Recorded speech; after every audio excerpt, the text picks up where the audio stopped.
Hey, everybody, welcome back to the channel that takes you deep inside the San Francisco 49ers. I am your host, Jack Hammer. Today, this video is going to be all about Brock Purdy and the 49ers offense and how they put the NFL on notice in week one. You know, there's been a lot of talk this offseason about the 49ers quarterback. A lot of critics coming out and talking about Brock Purdy and the things he can't do, the skepticism of his performance from last season. So let's go ahead. Let's dive into Brock Purdy, his performance in week one, and how Brock Purdy and the 49ers offense together put the NFL on notice in that game. Just want to shout out a few folks over in the comment section. We have the Gabe Stivers show who says, "Are you doing a show with Rob today?" No show with Rob. You know, this wasn't something that I had planned today in terms of being able to go with somebody else. I need to get a hold of Rob, and that's on me to get that worked out. But we'll get something together. I know, Gabe, I know you're a big fan of Rob's, and we'll definitely work to get him back on the channel. Also want to shout out Zachary Norman, who says, "Let's go 49ers." He has the game tomorrow 54-10 over the Rams. We'll see how that plays out. Also, Alan Elizer. Alan, good to have you on board. He says, "Jack Hammer, hello. How are things with you? Let's go Niners, beat LA Rams." Debo, that like button. Yes, please hit that like button for me. It's been a good day so far. Hit a little bit of Costco. Hey, if you want to get a free lunch, go to Costco on a Saturday. Plenty of goodies there. I got the dance with I danced with the bimbo bear that was inside of the store. That was always fun. Embarrassed my girlfriend, so she almost made me walk home, but that was fun. So far a good day. And then tomorrow I'll be driving down to Los Angeles to to cover the game as the 49ers are taking on the Rams down there. So it's all good. Randall, member of the Toolbox. There you go. Shout out Randall. Hey, if you're watching this, you're not a member of the Toolbox. Hit that up as well. He says, "Let's go. Can't wait for game day." Now, game days are coming around the corner. We got another, by this time next week, we're going to have 2 game days. We got one tomorrow, another one on Thursday. Next week's going to be a quick week. Trayvan6890 says, "Hey, Jack, who would you call up from the practice squad this week?" Real quick note on this week's game. Trey Swilling, cornerback Trey Swilling, has been pulled up from the practice squad. He was elevated today to the practice squad. Swilling was with the 49ers last year as well on their practice squad. He's actually the son of former New Orleans Saints linebacker Pat Swilling. So if you've been around the NFL a little bit, watching NFL ball for a while, you might have remembered that might be a name that you recognize, Pat Swilling, from his days with the New Orleans Saints. So those are just a few folks. Also got to shout out another guy that's a member of the Toolbox. This guy's always in here helping out. Raphael 5629ers says, "Good afternoon, Jack, members of the Toolbox, and everyone." Also wants you guys to like and subscribe. So Raphael, good job. Thank you for reminding me of that. Moonman leads right into it. He says, "What up, Jack? Do you think Purdy can improve more in this game?" Every chance, every opportunity every game is an opportunity for Brock Purdy to improve. There's always things. He hasn't been perfect yet. He's been very good, but not perfect yet. So yeah, absolutely, there's something that he can improve for sure. East Coast Red and Gold podcast. "Hey, Jack, 37-14, go Niners, beat LA." So there you go. And let's get into it really quick. We also got Randall says, "Brock stinks. How can anyone say Brock is good? I mean, he needs to lead an offense that scores at least 40 points per game. 30 points per game is just unacceptable." So thank you very much. So let's get into it. Let's get into Brock Purdy. You know, like I said, there's been a lot of critics of Brock Purdy's play. And you know, one of the things that happened this offseason was right around the time, I don't remember if it was the draft or at the beginning of OTAs, but a lot of questions around Brock Purdy and the 49ers belief in him. And so that's where we're going to start this off today is that belief. And it starts with Kyle Shanahan coming out, telling us in the media during a media session that he has no reservations with Brock Purdy, that he is the real deal. You listen to what Shanahan has to say about that, because he was questioned by Greg Papa on that recently. He said, there were multiple games of film to watch. And he didn't just get lucky. That's how he plays every day in practice. And then he went out and got a chance because other guys got hurt in front of him, went out and made the most of it. And, really that's it. And I think if you watch Brock Purdy and you watch the way he plays, I don't think that's an outrageous statement. I do think it's clear to say that he is the real deal. And, when you look at Brock Purdy, the knocks on him are this, really they come back to, I think the knocks on Purdy really come back to this: traits. Brock Purdy isn't the biggest. He's not the strongest. He's not the fastest, but he might be one of the quickest quarterbacks in the league. But, he doesn't have that prototypical size in terms of the height. He doesn't have the big arm that's going to, be able to huck it 60, 70 yards down the field. He doesn't have any of those things. He just doesn't have that. So, when you watch Brock Purdy, when you turn on the underwear Olympics from Indianapolis, in the off season, he's not going to be the type of guy that would jump off the screen. He just doesn't have that kind of physique. He doesn't have that kind of size. So although he can go and he can hit all the throws there, he's not going to be a guy that's going to wow you because he doesn't have the big arm, and he's not going to hit his back foot and launch it, miles down the field like some of these other guys have, like Trey Lance could, for example, back when he was here, or Anthony Richardson, who just wowed everybody at the combine this year with his ability to throw the football. But where Brock Purdy is different, and really quick before I get on there, and this is a really good point. He hit me up on Twitter today. Mr. G, 49er00 says, "Hey, Jack, let's hope my comparison of Brock to Greg Maddux is correct." And this is a really good one, because when you look at Brock Purdy, he doesn't have the big arm. He doesn't have all those skills, all those things that you have, right? But the thing that you get with Brock Purdy, Greg Maddux was one of those guys too. Greg Maddux was a guy who, he was a dominant pitcher back in his day, but he didn't have a big arm. He wasn't going to blow it by you like Randy Johnson. But the reason that Greg Maddux won all the time was because he was smart. He knew how to get hitters out, and he was able to hit his spot over and over and over again. Everything that he did was repeatable. And I think that's when you look at Brock Purdy, there's 4 things that I've isolated. A lot of times when I do these shows, it's just me talking. Today I'm going to show you, instead of me explaining it to you, we're going to look at some film of things that Brock Purdy's done that show where I think he separates himself, and why him, along with Brandon Ayuk and Deebo Samuel and George Kittle and Christian McCaffrey in this 49ers offense, why they put the NFL on notice, how they did it back in week 1. And we're going to start off with timing. I think, again, Greg Maddux is a great one here, because when you look at Brock Purdy, he doesn't have that big arm. He's not going to fire it all over the field. He can make all of the throws that the 49ers ask of them to make in the offense. He can make the throws off, when running, all those kind of things. We're going to look at those a little bit too. But one of the reasons where he wins, even though he doesn't have that arm where he can rifle a deep out and just drill it in there, he can make that throw, but he makes that throw based on timing. And I'm going to start with timing, because we're going to see that throughout some of these other things as well. So I only have one that I want to bring up here when it comes to timing. And this is from the 4th quarter on Sunday, the first play of the 4th quarter. And this is going to be an out up at the top of the screen to Brandon Ayuk. And so we're going to just watch it from this angle first. I'll come back. But you just see the ball coming out early. And if he can do this repeatedly, that's where he's going to be successful, right? And that's what the thing is with Brock Purdy. When I say, is if he can do this repeatedly, that's what we've seen so far, is that he's been very consistent with this ability to get the ball out on time, make these kind of throws. If we watch this again here, he's planting his back foot, and he's starting his throwing motion already. Brandon Ayuk is still running the vertical part of this route. This is beautiful timing. And it's not just Brock Purdy. We've seen this with a lot of quarterbacks.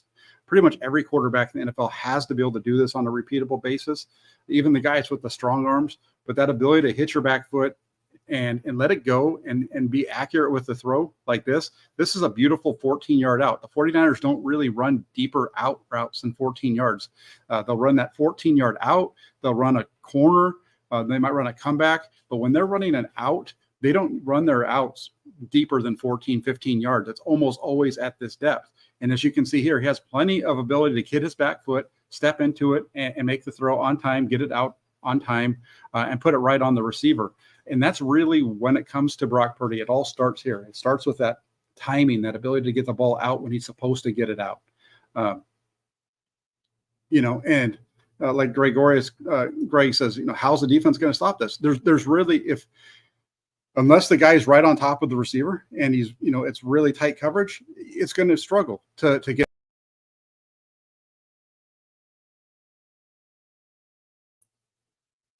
I removed myself, but it just doesn't work all that well. You've got to be right on top of it. Otherwise these receivers are going to win, whether it's Brandon Ayuk, Deebo Samuel, again, George Kittle, all these guys. The 49ers have all these weapons at their disposal, but the 49ers aren't the only team with it. But that's one of the big things there. I got a super chat here from NorCal Dan. Thank you very much for this generous super chat. He says, as a college baseball player who pitched like Greg Maddux, velocity-wise, I agree. You get the job done. Scouts in football and baseball give the big arms and big guys more chances. which is tough. And I think that's accurate, right? Because you see the physical traits, you see the size, you see the arm, and it's just like in your mind, you visualize that guy being able to make all these plays and be able to do all these things. And at the end of the day, it's really who can do the job the best. And when you look at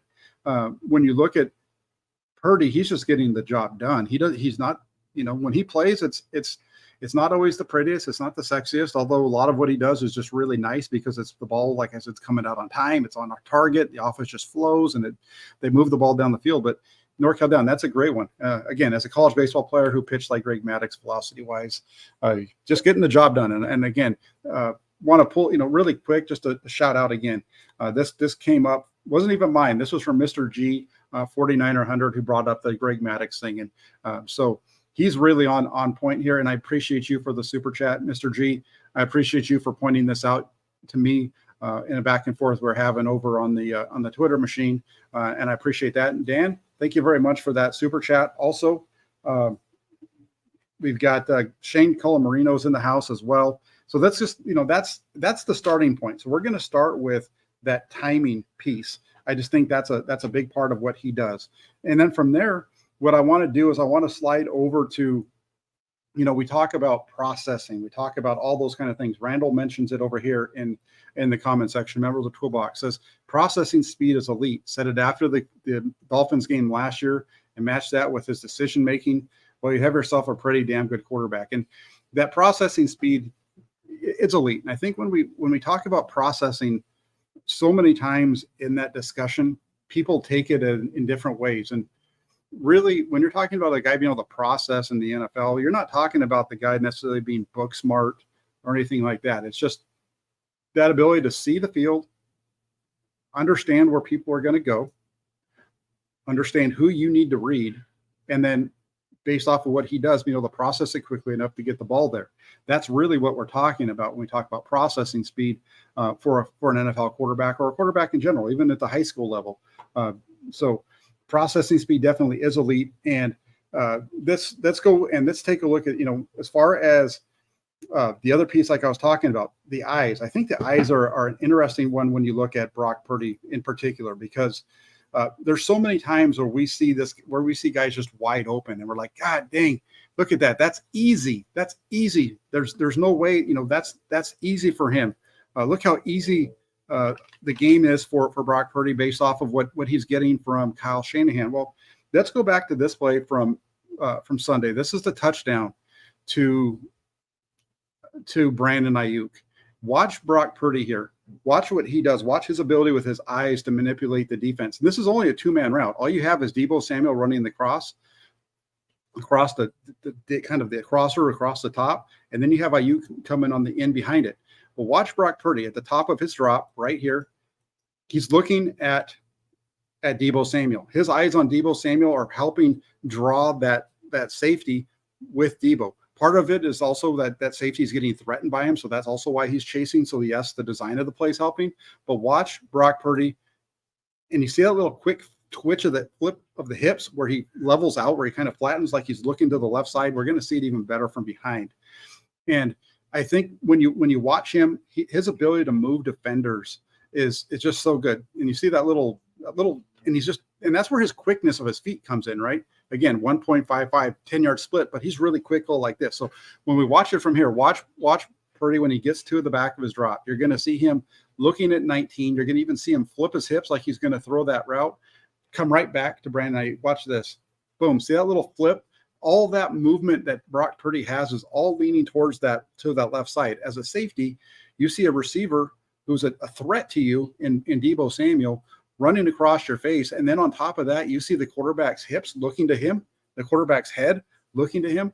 Watch this again. We talk about this so much where it's just his head, his eyes, but it's his whole body. Watch him. See that motion right there. He is dead looking at Deebo right there, even kind of looking like he's going to throw it to his left, and he whips this thing right back around. And all of a sudden, you've got a wide open Brandon Ayuk. Great route by Ayuk, but that's just a really nice play also from Brock Purdy. So, that's one example of him using his eyes And this is just from last week's game. There's another one here. There's two other ones that I want to show you because I want to go back to a play from last year as well where we see it. But here's one that's a little bit more subtle. This is early in the second quarter, I believe it is. This is right before the touchdown pass to Brandon Ayuk. 2 plays before that, because we're going to look at the Ayuk one in a little bit too.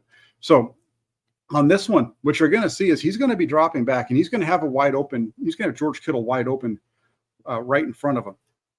He could have gone to Kittle, but what he does, it's hard to see it from this angle. We'll see it better when we get to the end zone view. But he's looking he looks to the left side. He looks to the left just enough to move the safety, not the safety, but that linebacker out of the hole. He moves him just ever so slightly to his left side. I'm sorry with the camera here, but he just moves him. You're going to see him move him ever so slightly to the left, and that little movement. As soon as he sees that linebacker slide, he comes right back. So talking about like anticipation, talking about timing. Watch this. He's hitting his back foot. He's looking to his left again. You see him kind of flattening to the left a little bit. He's moving that linebacker. As soon as he sees that linebacker start to slide to the linebacker's right, Purdy's left, he comes right back to the other side, and he's going to throw that end cutter to Deebo Samuel, who's at the 24 right now. And that ball's coming out. It's not the best throw, but he's opened up a big enough hole that although the throw's not perfect, this is a really nice completion. Now watch this from the end zone view. Both of these end zone views. When you watch Purdy, he's looking right down the middle of the field. He probably has his eyes a little bit here on 54, so he's looking to that left side. So he's, and even his first step is kind of taking him over to that left side. So he's moving. You can see that linebacker at the bottom of the screen there starting to slide to the right side of our screen, pops right back. He's in throwing position and puts it right on him. And I think that's, again, it's that ability to move defenders with your eyes, that ability to anticipate the throw, and that ability to then get yourself right back into that throwing position. Look, here he hits his back foot. See, he's looking to the left. He's kind of got his body towards Ronnie Bell a little bit. That linebacker slides, and as soon as he sees that, he comes right back across the middle, takes a shot down the field. And that's an example of a couple of different things. That's an example of aggressiveness, and we're going to get to his aggressiveness a little bit later, but it's also an example of him just, again, moving the defender, making a big play, and his eyes are just right there. So let me stop right here. I'm going to take this.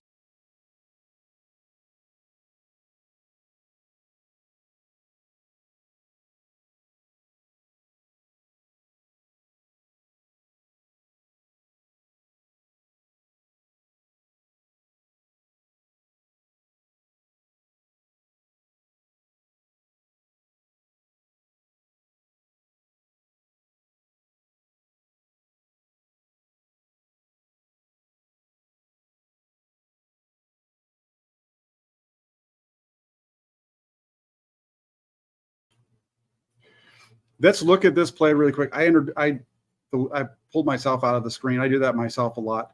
But so this is another play. This is from the game against the Seattle Seahawks up in Seattle, the Thursday night game. This is a play we even saw the 49ers run this play on Sunday against Pittsburgh. It's called 4 strong. And the reason it's 4 strong is you've got 4 guys to the strong side. You've got the receiver, the tight end, the fullback, Christian McCaffrey. You're going to get a little slant on the bottom of the screen here from Deebo Samuel. You're going to get a little hook from, I think that's Juwan Jennings at the top of the screen. You're going to get a corner by George Kittle, and you're going to get a flat route by Christian McCaffrey with Kyle Juszczyk leading the way. So, the first read is that backside slant. So he looks there. It's taken away because 10 is slide back. Okay. He comes right back to Kittle. Kittle's not Kittle, but to Jennings. Jennings is covered. Then he's going to slide to the left because at the next read is to go to Christian McCaffrey. McCaffrey's covered. And look at the position in which Brock Purdy is in now. He's gone from looking to the right, to the middle, to the left. And look at how he's positioned. Everything about his positioning would seem to lead you to think that he's going to go to the left side, to that left side to Christian McCaffrey. Look at that linebacker buzzing out of the way. I'm not sure what number he is, but he's just on top of George Kittle. Well, all that movement from Brock Purdy with his eyes and his body moves that guy out of the way. We're going to look at this from the end zone view. I think it's even a better view. It's going to come up right here. when you look at it from this view, you can really see, watch him hit his back foot moving. He's not really moving his head as much as he's moving his lower body and his shoulders. Watch him with it. Watch his hat. Look at him. His whole body, everything about him is right now in that position is to the flat, to Christian McCaffrey. That's a threat in this offense. The linebacker just leaves him alone. It's a busted coverage. Part of that, though, yes, it's a busted coverage, but part of the reason there's busted coverage is because of the manipulation with the eyes and the body of Brock Purdy. Just such a really nice play to really get across and make that throw. So Kyle Shanahan, but it's also a really good job by the quarterback to move people around and be able to stick with it and find this 49ers offense with what they did against in that game on Sunday out in Pittsburgh. Really did a good job of putting the NFL on notice for how good they are with moving the ball, getting the ball into different spots and everything else. My screen's the sun's behind me, so it makes me a little goofy in terms of my picture, but you guys don't really want to look at me anyway. So there you have it. You've got the timing, you've got the eyes, the smarts, all those kind of things that come along with Brock Purdy. The next piece that I want to show you is I want to go into his aggressiveness. I think when you watch Brock Purdy play, one of the things that stands out to me is his aggressiveness to take the ball down the field. And now I understand when you say taking the ball down the field, that means different things to everybody. When I say taking the ball down the field, what I'm saying is he's not just taking the check down. He's throwing that second and third level throw. That second level throw was in that 10 and 19 yard area. A third level throw for me, when I say that, is 20 plus. So as we talk on this channel, we say first, second, third. First is your 0 to 9. Second, 10 to 19, and then 20 plus is your third level. You're really down the field shot plays and those kind of things. He will pass up those underneath first level throws to push it down the field when things are open. So let's take a look at another example of this. Let's look at him being aggressive with the throw. Even sometimes where I don't even like him being aggressive. This first one that I'm going to show you, 2nd and 14 on the 30. This is the second drive of the game. I'm not really a big fan of him being aggressive here, because 2nd and 40, I'd rather have you take the easy throw and then give yourself a better position on third down than make a little bit of an over-aggressive throw here where you then leave yourself third and long. But at the same time, I think Kyle Shanahan likes the fact that he gets that aggressiveness from the quarterback that he hasn't had in the past. I think that's where Purdy separates himself. That's another thing. Brock Purdy and Jimmy Garoppolo are the same guy. They're not. They're completely different. This guy pushes the ball down the field at a higher rate than Jimmy Garoppolo when it comes to like the percentage of times when he takes these types of throws. So, let's look at this one here. This is going to be he's going to throw the in to Juwan Jennings. There's something about the alignment that he decides he's going to work the right side of the field from the start. So he drops back and he rips this thing in. And this is almost, this is knocked away by Patrick Peterson, but this is an aggressive throw. If he wanted to, instead, it's not open. It's not wide open. Just flip your hips and throw this thing to Deebo Samuel. Deebo's wide. Look at Deebo. He has nobody covering him. He's uncovered at the bottom of the screen. You have two guys down here at the bottom for the Pittsburgh Steelers who are, one guy is 10 yards away from Deebo Samuel. The next one is even further than that. He's closer to Christian McCaffrey. And the only guy in this picture that's going to stop Deebo Samuel is that linebacker who's chasing a receiver up the field. Instead of making this aggressive throw, hey, turn and make the little short throw. But no, he wants to push the ball down the field. And that's what he's doing here. He pushes it to that second level throw and it gets knocked away. He doesn't want to worry. He's not a guy who really goes out and worries about, okay, this is 2nd and 14. I'm going to go make it 3rd and short. He's like 2nd and 14. Okay, we're going to make it 1st and 10 right here. And good coverage by Patrick Peterson knocking the ball away.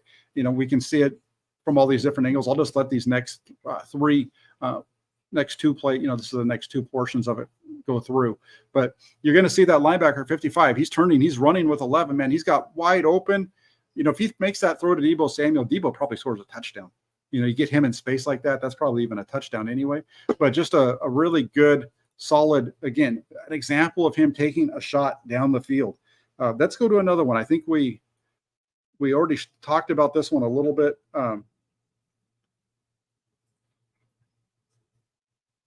Let's see where we are. So this is the touchdown to Brandon Ayuk. 1st and 15. No, maybe it's not. I'm sorry. This is back to the throw to this is back to the throw to Debo, right? That throw over the middle. Again, that's an aggressive one. I meant to go a little bit further, but man, let's just watch. Look at this again. 54 moves, man. Boom. Just so good. 49er fans are lucky to have a quarterback that can make these kind of throws. Now let's go to a couple plays after that throw to Debo that we talked about. And this is one that I was listening to Kyle Shanahan talk about this play today, and this wasn't really. This is the touchdown to Brandon Ayuk. But again, this is being aggressive. And when you listen to Kyle Shanahan, if you haven't seen it already, check out the little video that NBC Sports put out where he's talking with Greg Papa, and they bring up this play. He's, they're trying to get the ball to Debo Samuel right here, but he doesn't get the look necessarily that he wants. So since he doesn't get the look that he wants, he decides to be aggressive here, and he's going to take that. He wants to take that shot at Patrick Peterson. He's got the out. He can make that throw to Debo Samuel right now, pick up a couple of yards, and who knows what Debo does after it. But instead, he takes the shot down the field on the back shoulder throw to Brandon Ayuk. And he just rips this throw. It's really nice. And again, we talk about the lack of arm strength, the lack of traits. And this is an example of a guy with lack of traits. Hit his back foot, steps into it, lets it go, and he puts the ball right where he needs to go. It's, again, the great Maddox thing, a guy putting the ball pinpoint precision. He doesn't always do that, but this is one of those examples. And he just does it so often. And this is Brock Purdy being aggressive. So, we look at him, and the three things that we've talked about so far: the timing, hitting that back foot, letting it go; the eyes, the smarts, being able to manipulate defenders. And now you hear again, this is timing throw too, because he hits his back foot, steps into it, and lets it go. So that's a little bit of timing. You got the smarts because he's looking in the middle, and then he comes over. Watch him here. You're going to watch. I don't think he's going to look there right away. I think he starts by looking at the safety. He's looking at Debo first. He's looking at Debo, and then he goes right to Ayuk. But just a really nice aggressive throw from Brock Purdy. So those are the things that he does at just such a high level when it comes to his ability to throw the football. So, again, Brock Purdy putting the NFL on notice, Brock Purdy showing where the critics were missing on him, showing why he slid, the people that allowed him to slide all the way to number 262 in the draft, the mistakes that they made in that evaluation. Smaller guy. If you look at Brock Purdy and you watch his college film, that last year at Iowa State wasn't as good as the first 3 years. But again, this is a guy who played a lot of football, and there's a lot there to like about him. And we're not done yet. The last thing that I want to talk about with him is his mobility. Kyle Shanahan, during that 2021 NFL draft, in that run up to it, he talked about the different aspects of a quarterback that he wanted to have, that he could bring in that would be his perfect quarterback. Everybody always wanted to talk about Kirk Cousins. And one of the things that Kyle Shanahan said, I remember him saying, was having a quarterback who, when things aren't perfect, can bail me out. When the play isn't perfect, can that quarterback do something to make it work? And we've seen Brock Purdy do that throughout the first, 6 regular season starts, 7 games really when you include the game against the Dolphins, and then really the first 2 games of the playoffs. You saw it there. Then against the Eagles, we didn't really get a chance to see it because he got knocked out in that one early. Various reasons as to why. So let's take a couple of looks at his mobility and where the things that he's able to do, because man, again, we talk about, people are excited and, certain things are pretty when it comes to his ability to throw the ball, or, let's take a look at what he's doing with his feet to actually lead up to those types of things. So, this is going to be the play to Debo. And again, this is another play that I got a chance to listen to Kyle Shanahan talk about. And, you got the blitz off the side. He's got his hot receiver. His hot receiver, I think, is the out route, either the out route up to the top or the running back down here in Elijah Mitchell, it looks like. But Purdy's dead to rights right here. You got a free runner coming at the quarterback, and he's got him coming. He's going to knock him on his on his face because he's going to hit him from behind, and he just spins out of it. Look at that, the ability to get out. And then, the play's not over. Now he's going to his left. Quarterbacks, a lot of times, the thought is rolling to the left for a quarterback is harder. I'll tell you that it's actually easier for a quarterback to get more velocity on the ball when he's going to his left than when he's going to his right, because by the nature of your body forces you to get your shoulder around to be able to make that throw. And then that actually helps you because you've got to get that shoulder around when you throw it. But he breaks contain, a really nice job of making, this is, who is that? Fitzpatrick, I think that's his name. Number 39, the big safety for the Steelers. He's going to make him miss. You're going to see it here. Watch, it's just, he's looking down the field. He's dead. He sees him just at the last second, spins out, and just, this isn't the best throw, but he gets the ball away from the defender. Yeah, Fitzpatrick, thank you. Gets away from Minka Fitzpatrick, gets away from the rush, gets outside. The throw isn't pretty necessarily, but it's a pretty throw in the whole grand scheme of the fact that he's now watch him flip his hips and make that. That's just really nice quarterback mobility, ability to make a play with your feet. And that's one of them that's really big. Another one that I want to show, we're going to go through all of them. There's 3 of them that I have that I want to bring up this one too, because I think this is another one that really just shows, this is what everybody wanted in 2021 is a quarterback that could do this. You're going to hit his back foot. There's nobody open, a little bit of pressure, moving around, moving in within the pocket, climbing, sprinting up, and making this throw. That's just a really nice route by Brandon Ayuk on the back end. So again, the NFL offense putting the NFL on notice, not just Brock Purdy, but watch this. He's going to feel a little bit of pressure from with Spencer Burford getting beat, starts to slide to his right. Then he has Colton McKivitz kind of getting beat a little bit, and he just comes up right inside of him. His eyes, again, this one right here, Kay Crusher says, keeping his eyes down the field. Absolutely. The whole time that he's doing all this, he is looking down the field. I think that's the other thing too. Just as part of this, when he's moving around, he's keeping his eyes down the field. His eyes usually don't have to drop. He just has a real good feel for what's around him. And this is just a really nice play, climbing up and just putting that thing right into a hole for Brandon Ayuk with a really nice gain. So that's a really nice one. And then let's fast forward to one more. One more example of mobility. And this one's not going to be a throw. This is going to be one that's going to include a run. So it's a little bit different, right? But it's the same stuff we've been talking about, that ability to move, that ability to make plays with his feet.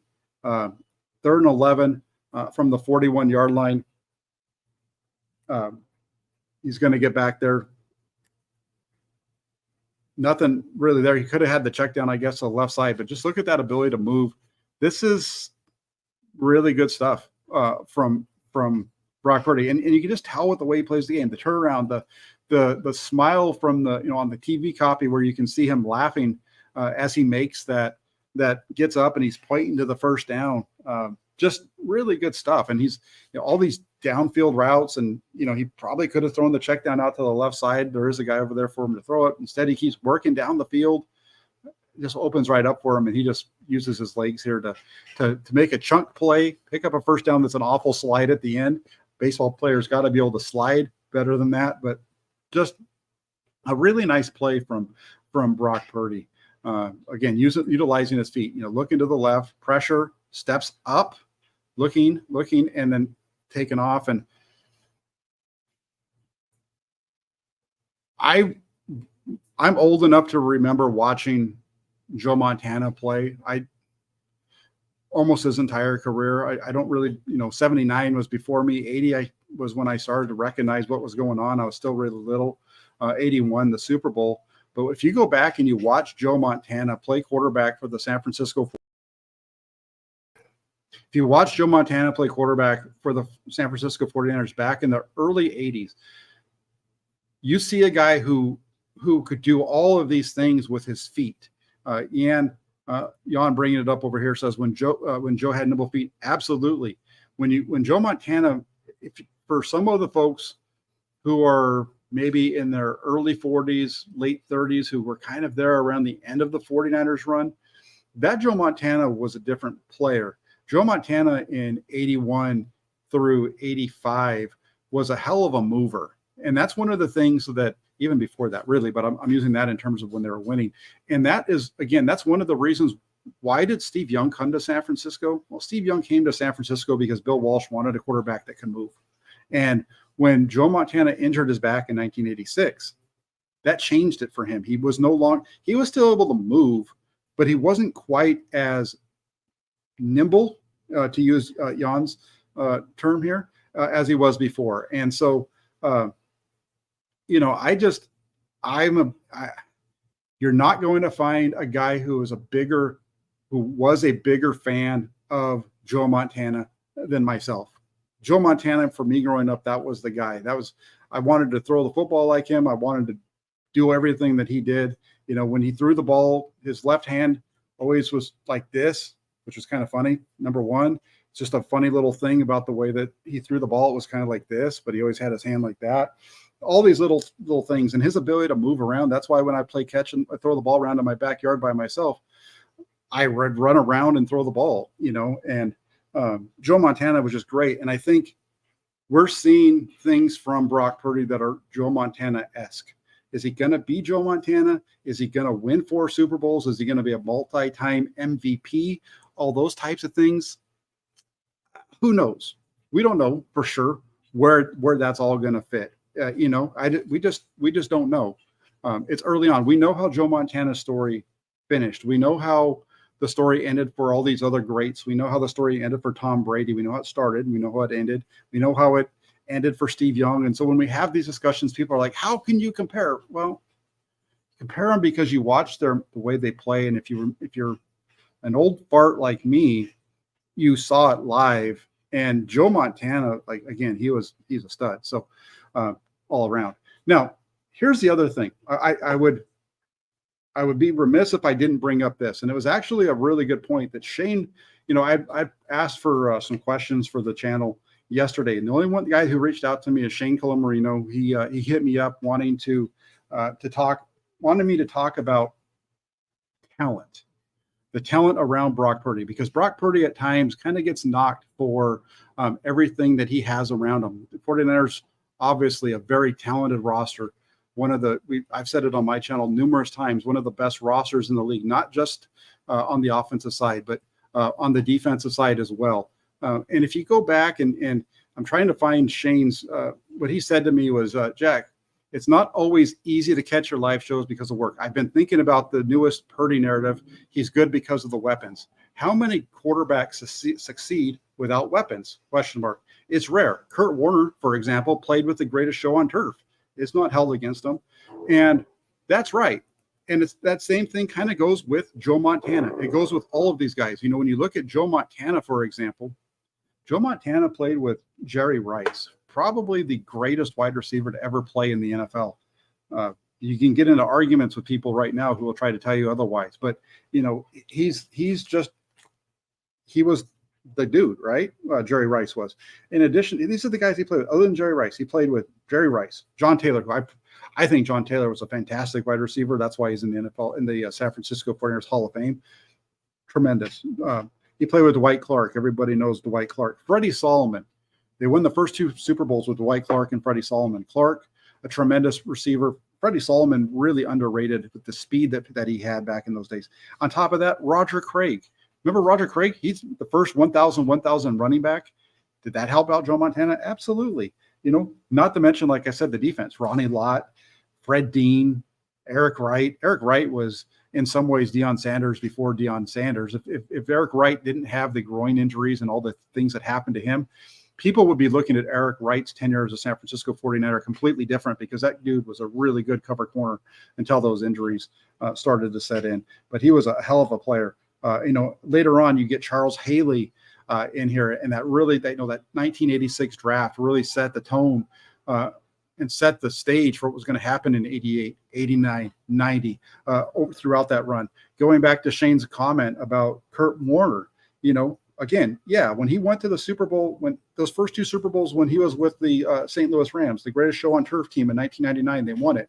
2001, they get back to the Super Bowl.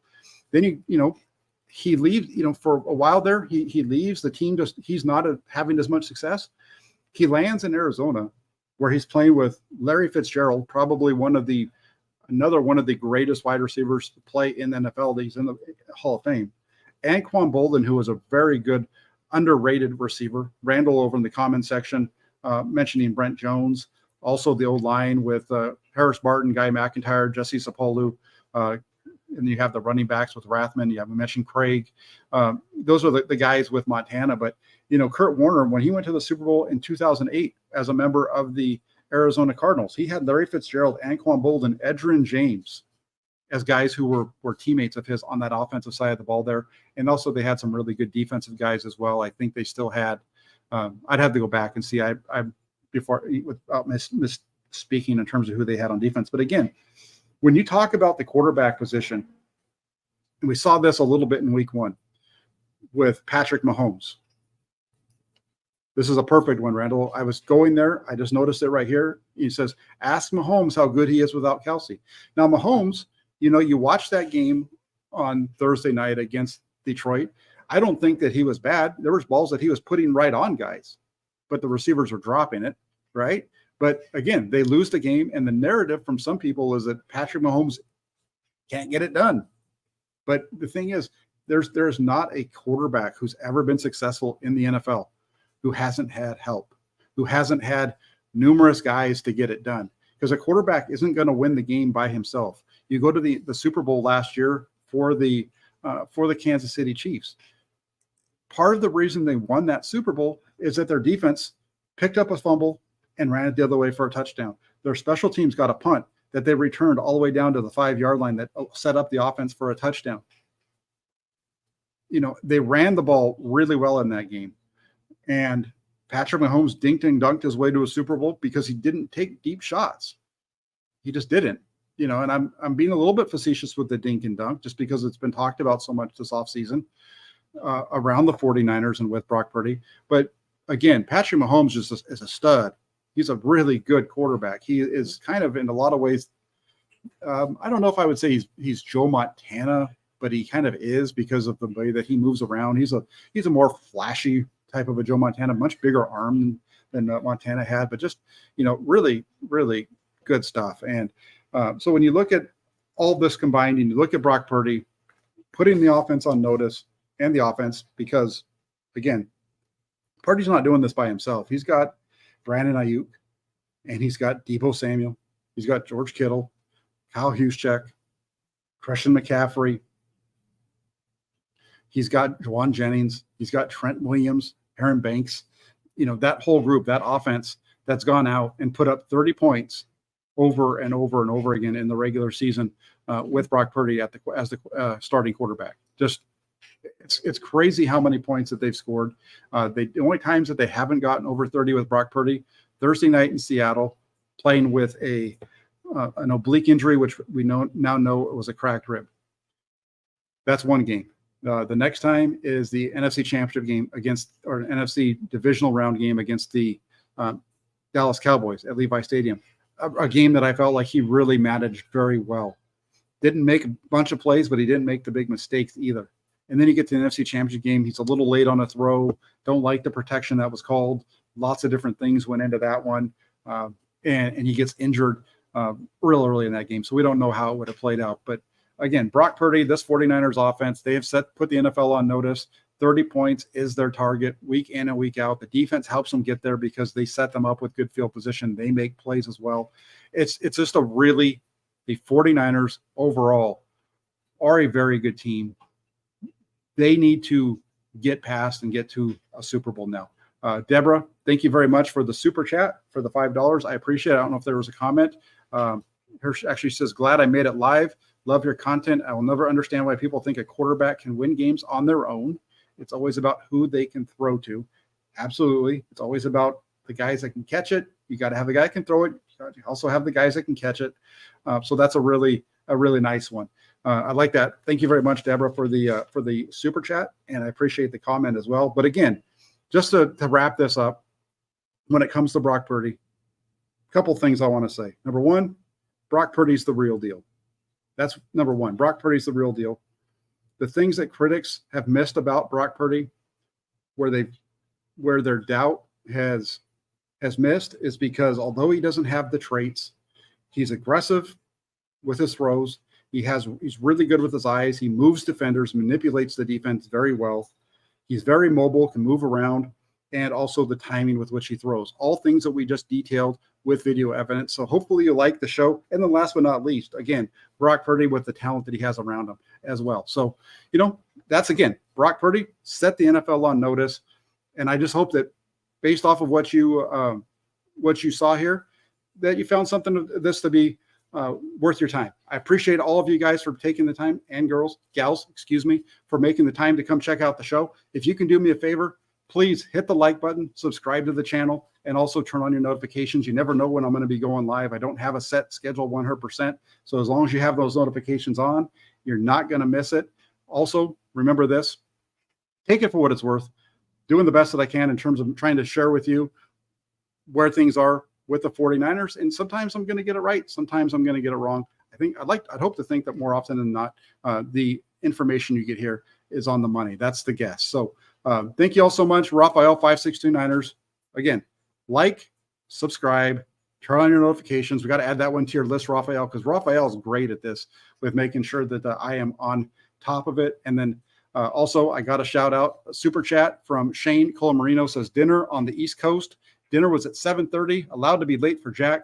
Here's some support for the channel. Thank you, Jack. Till next time, Shane, go get your dinner. You don't want happy wife, happy life. Make sure you get your dinner. Make sure that everything's good there. Hey, thank you so much for your super chat, Shane. You're one of the good ones on the channel who really helps out, and I appreciate it. Thank you for watching.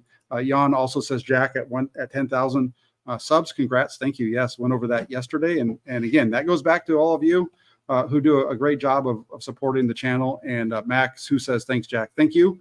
Again, take it for what it's worth. Brock Purdy, the real deal. Have a great rest of your night. Like, subscribe, and also make sure you turn on those notifications so you don't miss any updates right here on Inside the Farms with Jack Hammer. Have a great rest of your Saturday. Get ready for that big game coming up tomorrow down in LA. I'll see you tomorrow. I'll be down there. Take care, everybody. Talk to you all soon. Enjoy the rest of your Saturday.